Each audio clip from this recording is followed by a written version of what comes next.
বাস ভাড়া ফ্রি, বাড়ি ভাড়া কমানো সহ এক গাদা নির্বাচনী প্রতিশ্রুতি দিয়ে ইতিহাস গড়ে নিউ ইয়র্ক সিটির মেয়র নির্বাচিত হয়েছেন জোহরান মামদানি। এখন অপেক্ষা আনুষ্ঠানিক শপথ নিয়ে নিউ ইয়র্কবাসীকে দেওয়া নির্বাচনী প্রতিশ্রুতি পূরণের।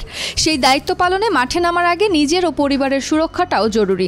এই ভাবনা থেকেই এবার সরকারি বাসভবনে ওঠার সিদ্ধান্ত নিয়েছেন নিউ ইয়র্কের প্রথম মুসলিম মেয়র। এতদিন মাসে $2000 ভাড়া দিয়ে কুইন্সের অ্যাস্টোরিয়াতে থাকতেন মামদানি, যে বাড়ির সঙ্গে জড়িয়ে আছে তার জীবনের বহু স্মৃতি। তাই তো বাড়িটি ছাড়তে চাননি মামদানি। গত সপ্তাহেও ভবিষ্যৎ বাসস্থান সম্পর্কে নিশ্চিত করে কিছু বলতে পারছিলেন না তিনি। তবে শেষ পর্যন্ত নিরাপত্তা ইস্যুর কারণে আবেগ ভুলে বাড়ি ছাড়ার কঠিন সিদ্ধান্ত নিতে হয়েছে তাকে।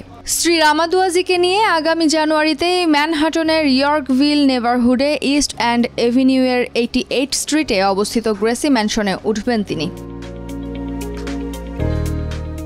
নতুন ঠিকানার বিষয়ে এক বিবৃতিতে মামদানি জানান, ঠিকানা বদলের সিদ্ধান্ত নিতে হয়েছে।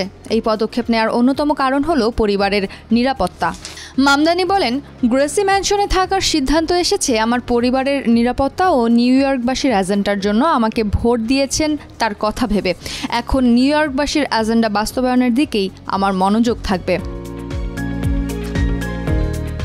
এতদিন এক বেডরুমের ভাড়া বাড়িতে থাকলেও এখন বিলাসবহুল গ্রেসি ম্যানশনে ওঠার অপেক্ষায় মামদানি। 1799 সালে নির্মিত ভবনটির মূল্য প্রায় $100 মিলিয়ন। 1940-এর দশক থেকে নিউ ইয়র্ক সিটির মেয়রদের সরকারি বাসভবন হিসেবে ব্যবহৃত হয়ে আসছে প্রায় 11,000 বর্গফুট আয়তনের এই ভবন।